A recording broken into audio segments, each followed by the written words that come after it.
Gente, boa noite. Boa noite. Buenas. Né? Se nós pudéssemos dizer um graça e paz, talvez mais moderno, como é que a gente poderia dizer? E aí, crente, sossegado em Cristo? Tudo sus em Jesus? Tudo de boa? Suave com Cristo? Ai, gente, como é bom nós estarmos aqui, como é bom nós adorarmos a Deus, como é bom nós cultuarmos o Senhor. Hoje nós vamos conversar, vamos falar um pouco sobre humildade. É aquele bem assim, queria perguntar, levanta a mão aí, quem é humilde? Aí já o primeiro que levanta, nem é, né? O cara já está se achando. Gente, mas nós precisamos e nós devemos ser humildes se nós queremos de Deus obter algum favor, se nós queremos de Deus obter algum tipo de graça, e nós também devemos e precisamos ser humildes se nós queremos viver em unidade. Então você vai perceber biblicamente hoje que para viver em unidade, primeiro você precisa viver humildade. Então, o tema da mensagem de hoje é: sem humildade não há unidade. Sem humildade não há unidade. Repete comigo, você que é crente inteligente. Sem humildade. Eita, crente, vamos lá. Sem humildade.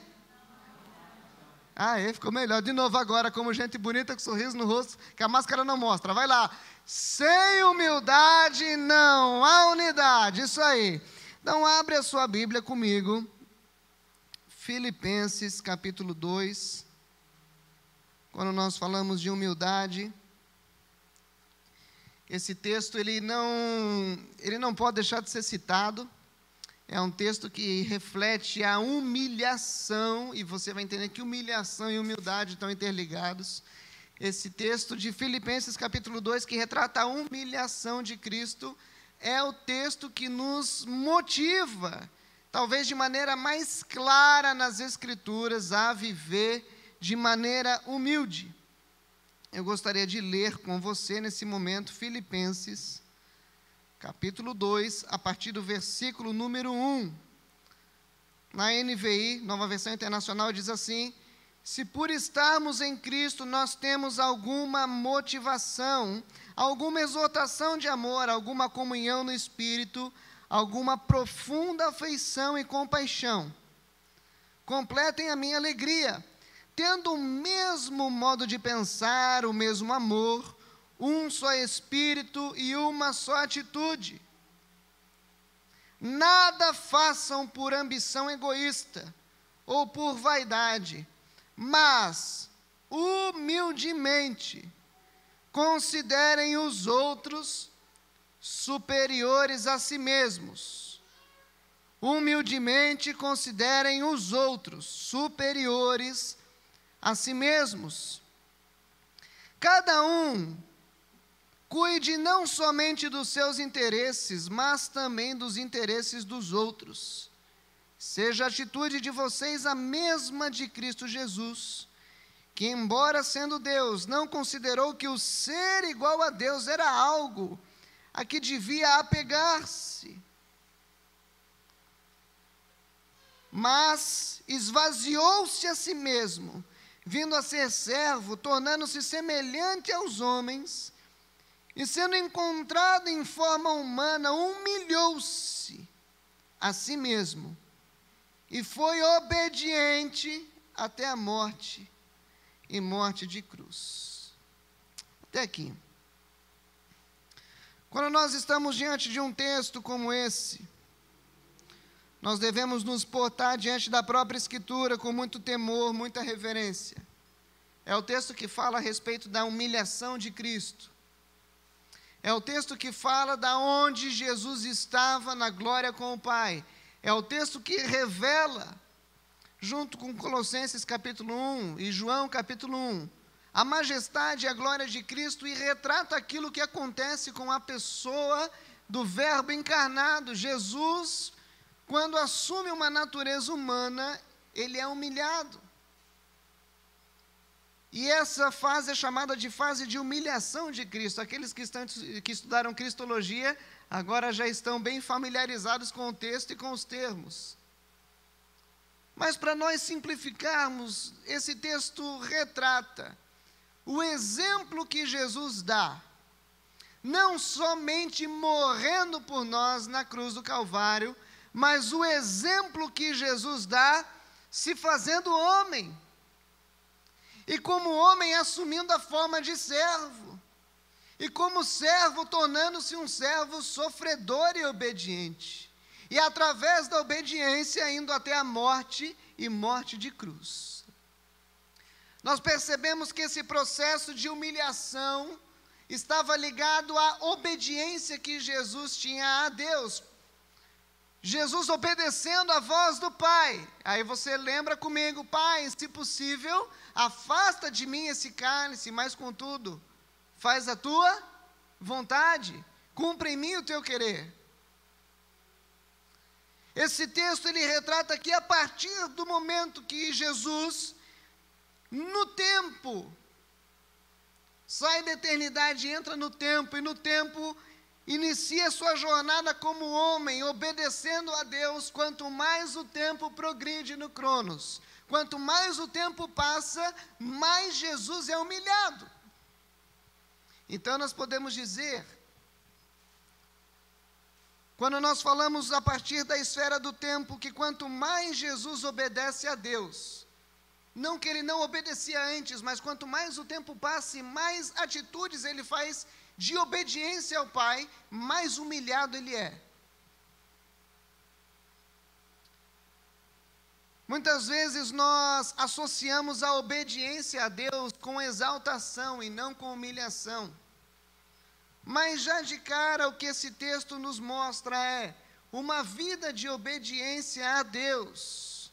Ela parte da humildade. Uma vida de obediência a Deus, ela tem junto com ela, de maneira intrínseca, ligada, juntinha, a humilhação. Não tem como você obedecer a Deus durante a sua vida e não ser humilhado. Porque a obediência a Deus, ela nos humilha. E se foi assim com o Cristo, com Jesus, assim o é conosco. Obedecer a Deus humilha a sua carne. Obedecer a Deus te humilha diante dos outros. Obedecer a Deus vai te humilhando e te humilhando e te humilhando, te tornando humilde. E como humilde, você vai também se esvaziando, assim como Cristo, dos seus direitos, até não restar uma gota. Esse exemplo nós vemos nos apóstolos, nós vemos nos crentes, dos quais, os bons crentes que temos relatos na história, e assim nós percebemos na nossa vida. Quanto mais você obedece Jesus, mais humilhado você vai ser, mais humilde você vai se tornar. Mas para que você entenda essa linha de raciocínio, talvez já apresentada de maneira pronta, eu queria te convidar agora a pensar de onde eu estou tirando essas afirmativas. Primeiro, o que significa humildade? Não à luz do Aurélio, mas à luz da palavra de Deus. Quando nós vemos o termo humildade, esse termo significa ter uma opinião humilde de si mesmo, um senso profundo de insignificância. Mas esse termo também significa submissão completa. Humildade significa submissão completa da mente e da alma. Humildade também significa ter uma opinião humilde acerca de si mesmo. E nós vemos que isso combina muito com o texto que nós acabamos de ler. Que nós não devemos ter de nós um senso maior do que nós temos, mas cada um considere o outro superior a si mesmo. Então, ser humilde significa você, de fato, ter uma opinião humilde, razoável, modesta acerca de você. Você ter a respeito de você um senso profundo de insignificância. Eu sou insignificante. E isso vai muito contra o que a gente, por exemplo, escuta em vários coachings, né? Em várias correntes positivistas. Eles nunca vão dizer, repita para você mesmo, diga agora com todo entusiasmo, eu sou insignificante, insignificante isso. Você vai conquistar o mundo com essa frase. Mas foi exatamente com esse tipo de pensamento que Jesus conquistou o mundo. E não com o tipo de pensamento, eu sou o cara, eu sou o bom, eu sou o melhor de todos, ninguém é igual a mim. Ser humilde também significa eu ser totalmente submisso àquele que é maior do que eu. Então eu queria te convidar a pensar. Eu queria te convidar nessa noite a raciocinar, a adentrar comigo nesse conceito de humildade. Não só a partir desse texto, mas, por exemplo, quando nós lemos alguns textos do Antigo Testamento, eu vou te poupar o trabalho e eu vou citá-los. Diz assim, 2 Samuel, capítulo 22, versículo 28, que Deus salva os humildes, mas os olhos dele estão sobre os orgulhosos para os humilhar. Ou seja, se tem alguém querendo se, de alguma maneira, avantajar, se existe algum orgulhoso, Deus o humilha. Mas os olhos dele estão voltados com graça para aqueles que são humildes. Jó, capítulo 5, versículo 11, os humildes, ele os exalta e traz os que pranteiam a um lugar de segurança. Salmos 18, 27, salva os que são humildes, mas humilha os que têm olhos altivos. Salmos 25, 9, conduz os humildes na justiça e ensina aos humildes o seu caminho. Provérbios 3, 34, ele, Deus, zomba dos zombadores, mas concede graça aos humildes. E se nós vamos lendo vários textos do Antigo Testamento, textos proféticos, textos em Isaías, em Ezequiel, nós vamos vendo que o Espírito do Antigo Testamento diz que na personalidade de Deus, Deus tem uma personalidade. E na sua personalidade ele não gosta de quem não é humilde, mas Deus tem prazer em olhar lá do alto para os humildes aqui na terra. E às vezes, por falta de conceitos, nós não sabemos quem são os humildes. Quem são e como é que eu me torno uma pessoa humilde? Quais são as características de alguém que é humilde? Lembrando que a unidade precisa existir a partir da humildade. Se você não é humilde, não tem como você viver em unidade com alguém. Se você não é humilde, não tem como você estar em unidade com Deus. Você pode orar, você pode prantear, mas se as suas orações não partem de um coração humilde, você não tem como ter unidade com Deus se você não é humilde. Se você não é humilde, dificilmente tu vai ter um casamento de paz, teu casamento vai ser um pé de guerra. Não é verdade? Se você não é humilde, dificilmente tu vai ter uma relação boa no trabalho, uma relação boa na família. E se você não é humilde, você não vai conseguir viver em unidade com ninguém, porque nós fomos projetados no nosso DNA para sermos humildes, e não para sermos orgulhosos. O orgulho parte da carne. Mas o espírito, a natureza espiritual, aquela natureza divina que vem de Deus, é uma natureza humilde. Filipenses capítulo 2, versículo 19, dá-nos um exemplo de um homem humilde. Na sequência do seu texto, leia comigo. Paulo dizendo assim, espera no Senhor, versículo 19, espera no Senhor Jesus enviar-lhes Timóteo brevemente, para que eu também me sinta animado quando receber notícias de vocês. E por que Paulo queria enviar Timóteo? Ele explica no versículo 20, não tenho ninguém que, como ele, tenha interesse sincero pelo bem-estar de vocês. Então, Timóteo tinha uma qualidade, ele tinha um interesse sincero no bem-estar dos outros. um interesse plenamente sincero no bem-estar do próximo. Vamos continuar. Versículo 21, pois todos buscam os seus próprios interesses e não os de Jesus Cristo. Todos buscam os seus próprios interesses e não os de Jesus Cristo. Gente, e como isso é nítido?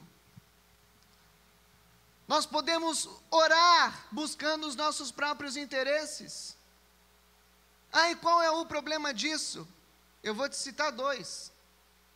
Primeiro, que Tiago vai dizer que pedis e não recebeis, porque pedis mal para os vossos próprios propósitos ou interesses.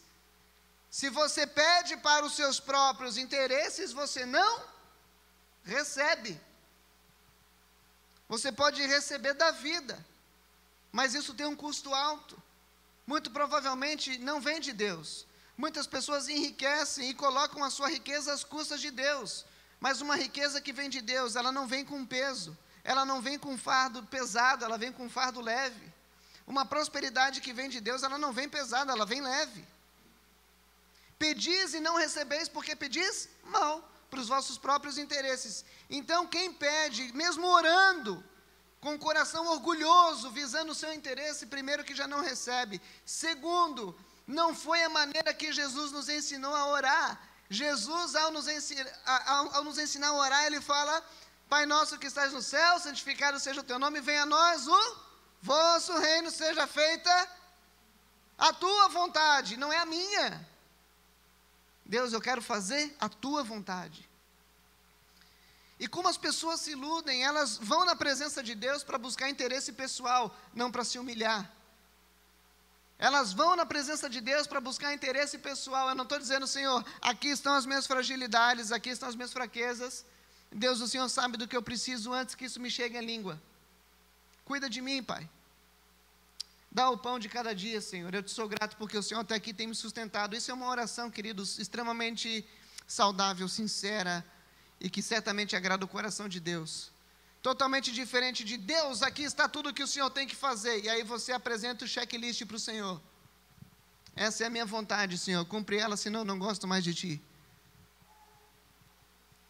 Segundo, muitas pessoas até mesmo quando vão servir, vão buscar no serviço, às vezes até mesmo cristão, os próprios interesses. Eu não posso estar ministrando para buscar interesse pessoal. Eu quero pregar para encher a igreja, porque vai que enche mais a igreja. Gente, não é assim que funciona. Devemos buscar o Senhor para a glória dEle, pregar para a glória dEle. Quer comais, quer bebais, faça tudo para a glória do Senhor. Você não pode servir, fazer qualquer coisa visando o seu bem-estar pessoal. E uma outra questão é, até mesmo no seu trabalho, uma vez que você é crente convertido, salvo, resgatado, redimido, o seu trabalho agora, ele faz parte da tua vida espiritual, porque não existe mais vida secular, tudo é espiritual na sua vida. E se você não trabalha visando os interesses do reino, você está errado. Se você pensa em progredir no seu trabalho por interesse pessoal, você está errado. O seu interesse em prosperar no seu trabalho deve ser: Senhor, como eu posso glorificar o Teu nome nesse lugar? Como eu posso agir de maneira honrosa nesse lugar? Como o Senhor pode ser exaltado nesse lugar? Me mostre e eu vou fazer. E talvez o que Deus venha te mostrar não é algo que vai te agradar. Talvez o que Deus venha te revelar não era a promoção que você estava buscando. Talvez o que Deus venha te mostrar é ser submisso a talvez alguém que você não gostaria de ser. Quando nós lemos aqui Timóteo, ele não buscava as coisas para o seu próprio interesse, por isso Paulo recomenda a ele. Vamos continuar lendo, versículo 22. Mas vocês sabem que Timóteo foi aprovado, porque serviu comigo no trabalho do evangelho como um filho ao lado de seu pai. Portanto, é ele quem espera enviar, tão logo me certifique da minha situação, confiando no Senhor que em breve também poderei ir. Paulo via em Timóteo alguém que era aprovado, alguém que havia se humilhado, alguém que não servia a Deus por interesses escusos. Por isso Paulo recomendava, porque Paulo entendia que ele não poderia recomendar alguém que não estava talvez com um coração humilde o suficiente. Porque uma pessoa com coração não tão humilde o suficiente não iria edificar a igreja, mas iria atrapalhar. Eu queria te perguntar com que coração você chega aqui hoje. Porque a edificação nesse momento, ela parte da pregação do Evangelho. Mas nós estamos aqui reunidos como igreja e você edifica o corpo com os seus dons e com os seus talentos. Mas como você está aqui hoje com o coração humilde? Com o coração plenamente humilhado diante de Deus? Quando nós vamos agora para o versículo 3, nós podemos ver: nada façam por ambição egoísta ou por vaidade, mas humildemente considerem os outros superiores a si mesmos. E eu vejo aqui um dos grandes paradoxos do cristianismo: você considerar qualquer outra pessoa como superior a você. Ao ponto de Jesus colocar uma criança no meio dos entendidos e falar: sejam como ela, se vocês querem entrar no reino. E quem não se faz como uma criança, quem não se faz humilde a esse ponto, não entrará no meu reino. Considere os outros superiores a você. Como é que você se aproxima diante das pessoas? Como você tem vivido o Evangelho dentro da tua casa? Quando nós nos deparamos com relações e relacionamentos pessoais, é muito duro e é muito difícil, principalmente quando nós pensamos em relacionamento conjugal, que eu penso que é, talvez aqui na Terra, a maneira mais próxima que nós podemos viver em unidade com alguém. Como é difícil você considerar a outra pessoa como superior a você. Como é difícil você olhar para outra pessoa e falar: ela sabe mais do que eu. Talvez ela tenha razão. Eu preciso me submeter, porque ela tem razão. Como é difícil. Diz aqui: cada um cuide não somente dos seus interesses, mas também dos interesses dos outros. Aqui não está dizendo cuide da vida dos outros, o que é muito mais fácil. O que o texto está dizendo é: cuide dos interesses dos outros. Ou seja, se algo é importante para alguém, se algo está na lista de prioridades, se algo está na lista de coisas que a pessoa precisa para viver, na lista de necessidades, vamos melhor assim classificar. Se algo está na lista de necessidades de alguém, é interesse daquela pessoa, é meu interesse também. Se é importante para o outro, é importante para mim.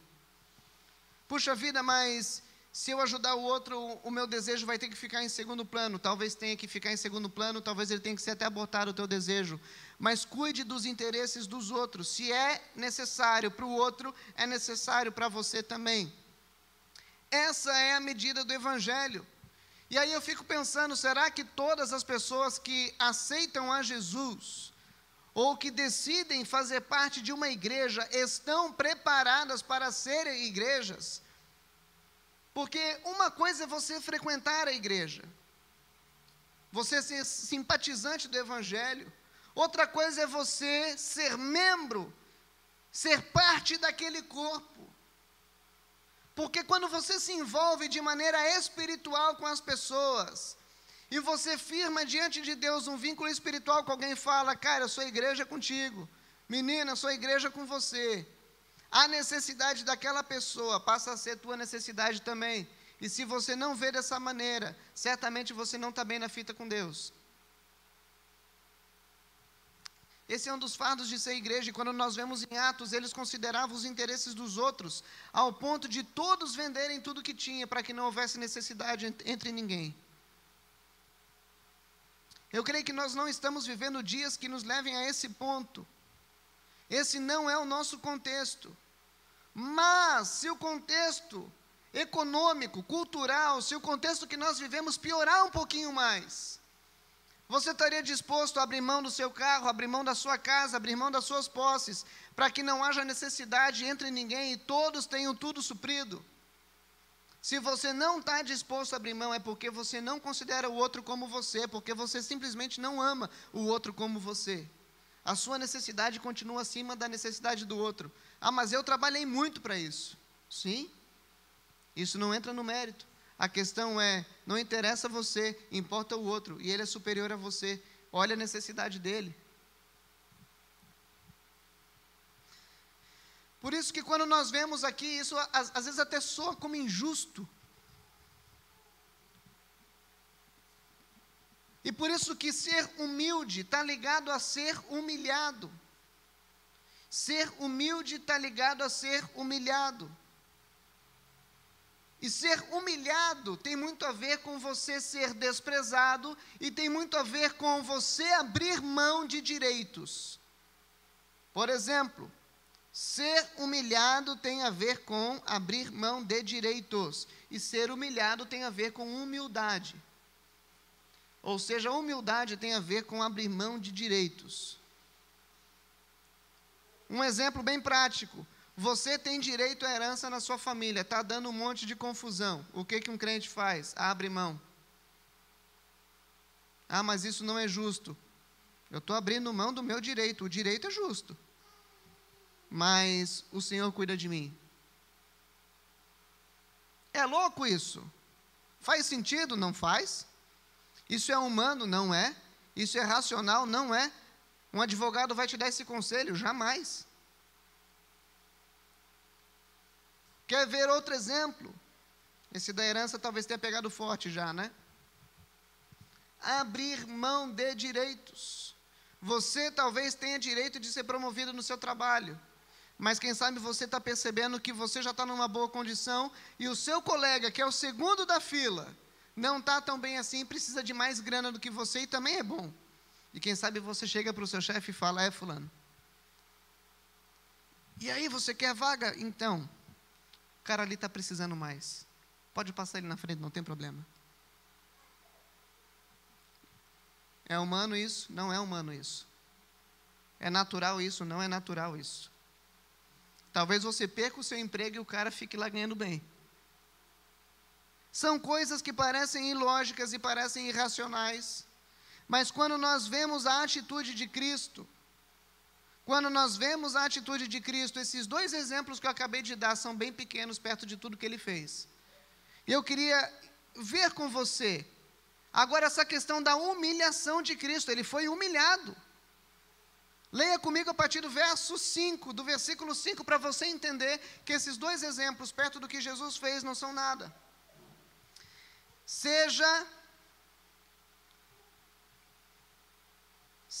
a atitude de vocês a mesma de Cristo. Seja a atitude de vocês a mesma de Cristo. Quando nós lemos atitude, essa palavra é talvez pronel. Não sei como é que seria a pronúncia em grego, até porque eu não falo. Mas o que essa palavra significa é exceda os limites da modéstia. E esse é o significado mais próximo encontrado nesse texto.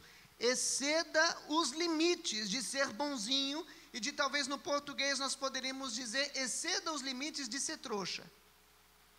Porque é assim que a gente fala, cara, tu está sendo trouxa? Para com isso, tu está sendo burro. Exceda os limites de ser trouxa.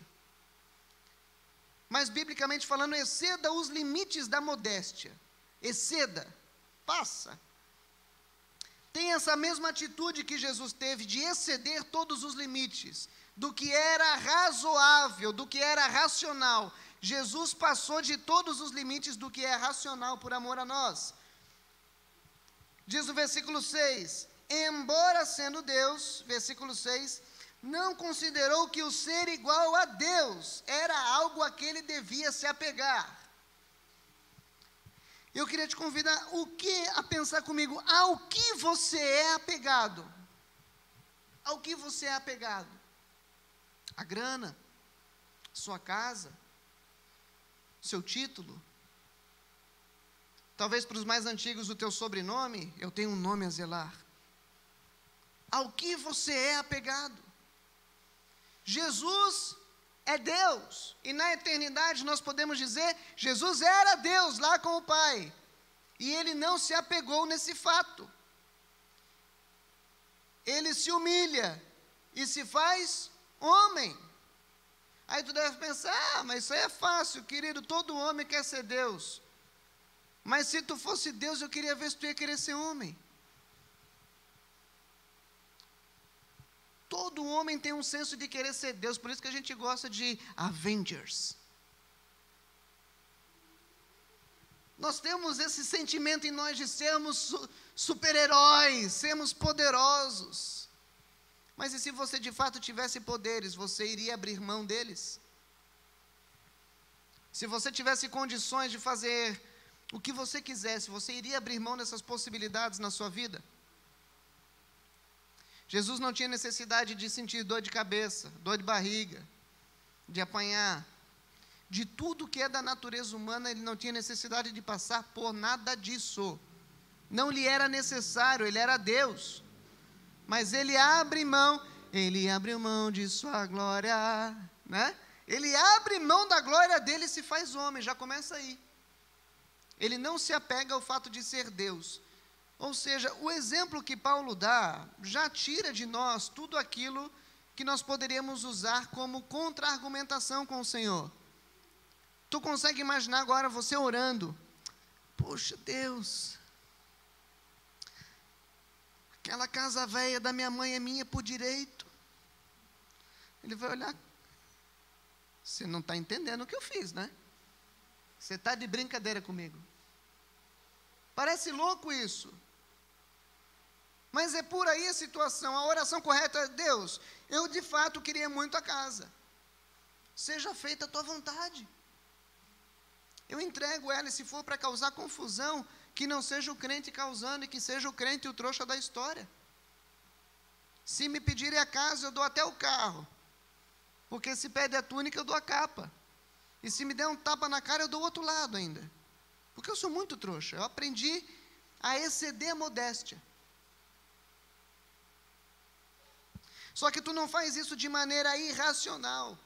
Você não faz isso sem ter em vista aquilo que em glória você ganha. Porque quanto mais eu me humilho, mais os olhos de Deus se voltam para mim. Quanto mais eu permito que eu seja humilhado, mais eu conto com o favor e com a graça de Deus. Jesus, embora sendo Deus, não considerou que o ser igual a Deus era algo a que ele devia se apegar, mas ele se esvaziou, vindo a ser servo, tornando-se semelhante aos homens.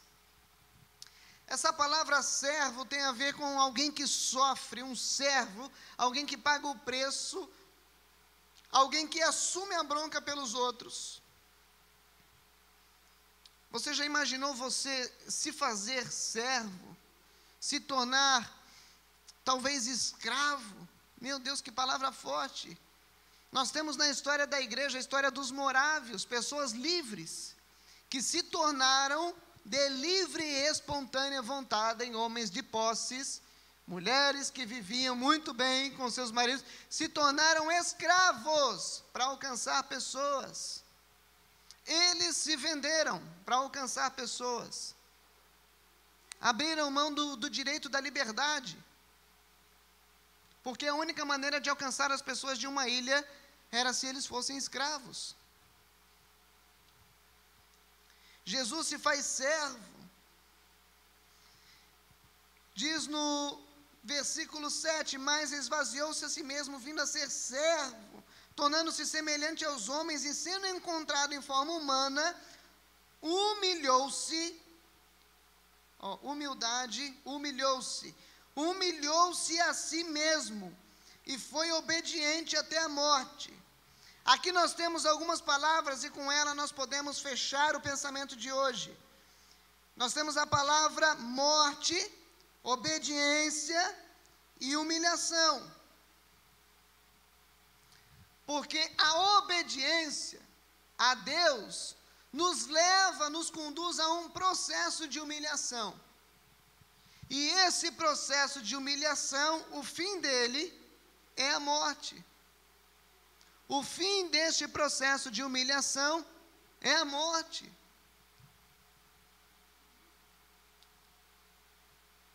A salvação é de graça. Mas permanecer salvo te custa a vida. Já te falaram isso? Exatamente desse jeito? Salvação é de graça, irmão. Mas permanecer salvo vai te custar a vida. Porque você vai ter que se humilhar, até o ponto que você vai chegar e vai falar: cadê o Diego? O Diego morreu? Não tem mais nada dele. Não tem mais nem o jeitão dele. Mas desde que as pessoas vejam Cristo na minha vida, não importa que eu apareça, que Ele cresça e eu diminua. Esse é o processo. Você obedecer a Deus te leva à humilhação. E esse processo de humilhação, o fim dele é a morte. E no caso de Cristo, morte de cruz. Aí você fala: meu Deus, que sermão desanimador. Eu fui para um lugar ouvir que se eu obedecer a Deus eu vou ser humilhado e ainda vou morrer. Sim. Só que não acaba aí, tem o versículo 9. Lê comigo, para você não sair chateado. Porque Jesus fez isso. Deus o exaltou à mais alta posição e lhe deu um nome que está acima de todo nome, para que ao nome de Jesus se dobre todo o joelho nos céus e na terra e debaixo da terra. Ou seja, Jesus se humilha, mas Deus o exalta. Se você quer ser exaltado por Deus, é necessário que você obedeça a Deus e se permita ser humilhado, e algumas vezes você mesmo vai se humilhar diante dos outros. Talvez isso certamente vai te custar a vida, mas tenha por certo de que Deus vai te exaltar. Você não vai receber um nome que está acima de todo nome, porque isso cabe a Cristo e somente a Ele. Mas não tenha dúvidas que você vai receber de Deus vida, glória, glorificação no teu corpo, eternidade, paz, a presença dEle raiando como um sol na tua cara. E nada deve te causar mais alegria do que esse anseio pela eternidade.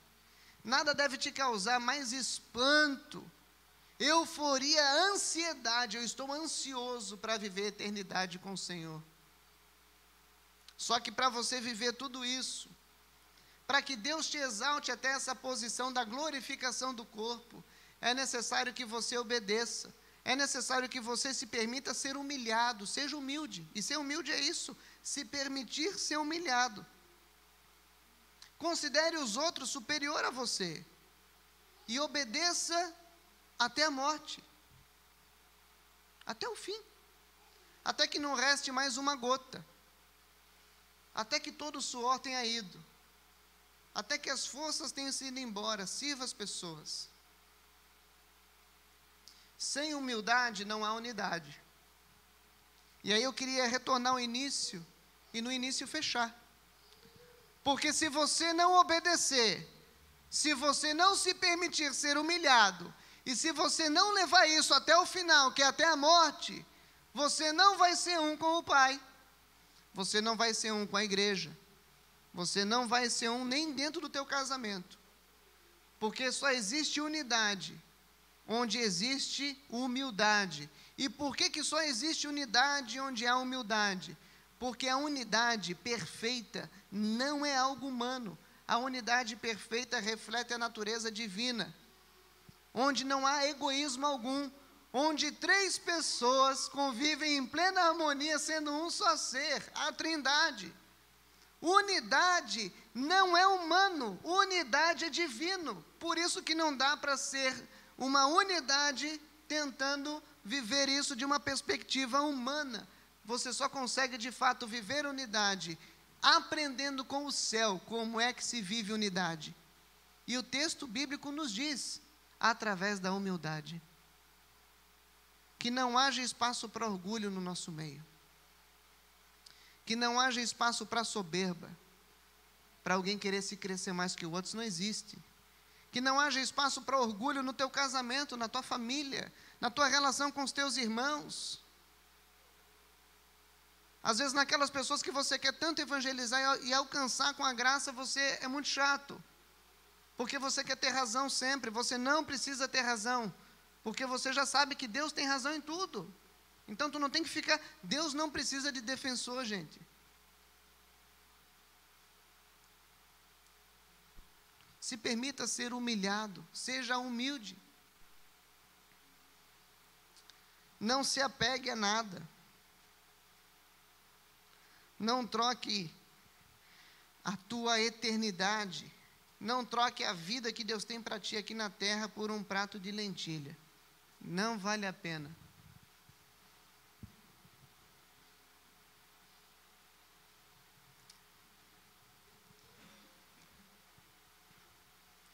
O homem que escreveu isso deu-nos o exemplo. E sobre as palavras do próprio homem que escreveu isso, eu queria terminar o sermão de hoje, lendo Filipenses capítulo 3, versículo 7. Aí você imagina alguém que tinha tudo, alguém que estava com a vida indo de vento em popa, mas de repente tem um encontro fatal com o Senhor Jesus. Paulo tinha a vida dele totalmente traçada. Não era o tipo de homem que levava desaforo para casa. Ele diz assim: o que para mim era lucro, eu passei a considerar como perda, por causa de Cristo. Mais do que isso, eu considero tudo como perda. Tudo é perda, e é perda de tempo também, comparado com a suprema grandeza do conhecimento de Cristo Jesus, o meu Senhor, por quem perdi todas as coisas.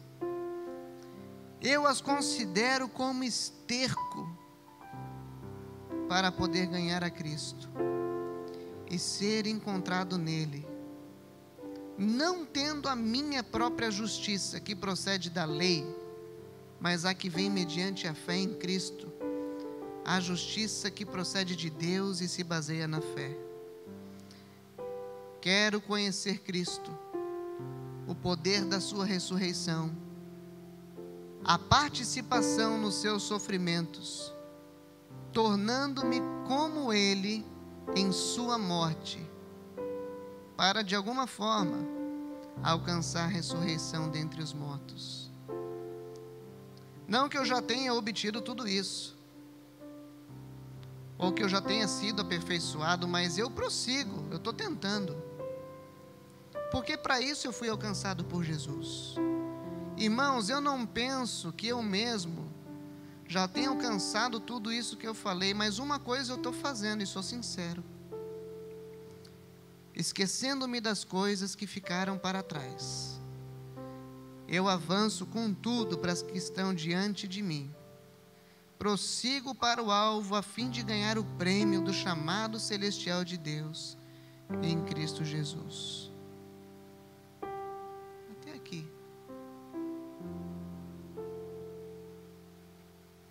O que importa para você? É Jesus? Perca tudo por Ele. Não se apegue a nada. Entregue tudo no altar.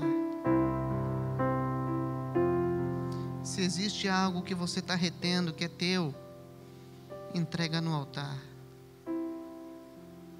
As coisas boas, entrega no altar. Teu diploma, entrega no altar. Tua profissão, está aqui, Senhor. Teu cargo, está aqui. Tua herança, está aqui. Deus, está tudo aqui. Isso tudo aqui é esterco. O que eu quero é o Senhor. e eu vou viver como o Senhor desejar. Se de alguma maneira o Senhor falou ao teu coração,